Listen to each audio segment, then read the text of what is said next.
Olá, vamos direto ao ponto. Para que serve a ciência, afinal? Hoje, a gente vai fundo nessa questão, explorando um debate que marcou a história da psicologia social aqui no Brasil. Para começar, vamos entender a pergunta que está por trás de toda essa discussão. E a pergunta é essa: o papel da ciência é só descrever o mundo como ele é, sabe, de uma forma bem objetiva, distante? Ou será que ela tem a obrigação de participar, de ser uma ferramenta para transformar a sociedade? É essa tensão que define todo o debate que a gente vai ver.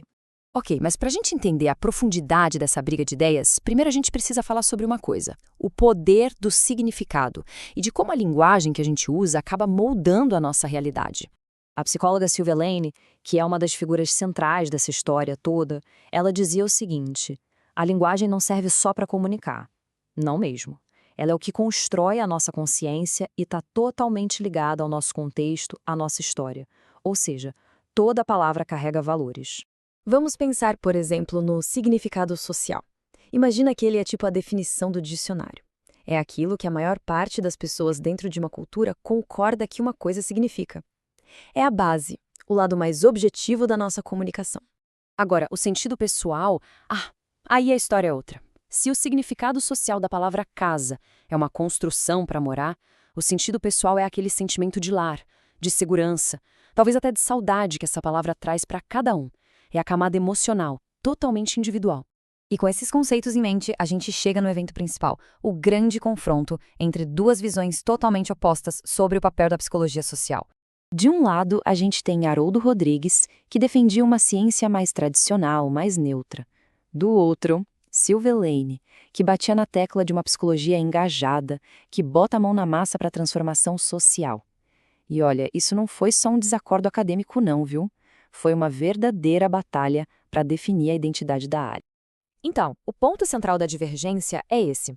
Rodrigues acreditava que a ciência devia buscar verdades universais, sabe? Sem se misturar com ideologias.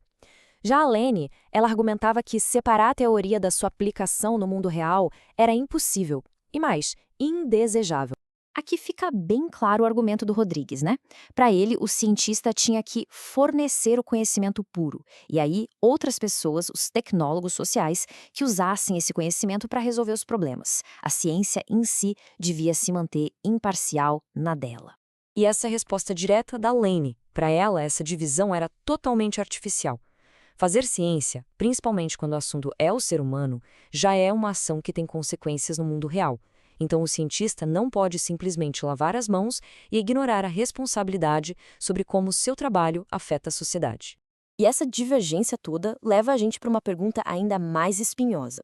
Afinal, o que cada um deles entendia como política dentro da ciência? O medo do Rodrigues era que esse envolvimento com a ação social fizesse a ciência perder a sua objetividade.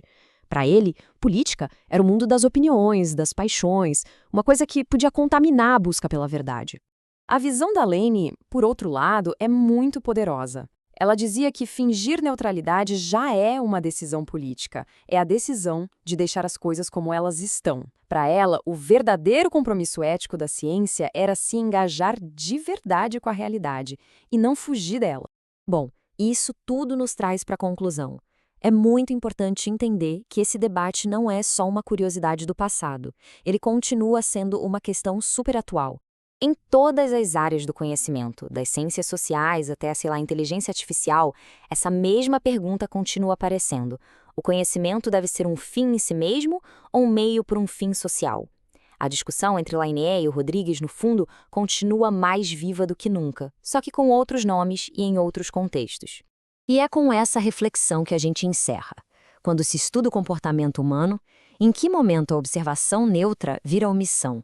É uma pergunta que não tem resposta fácil, mas que define o propósito, a alma de qualquer esforço para entender quem a gente é.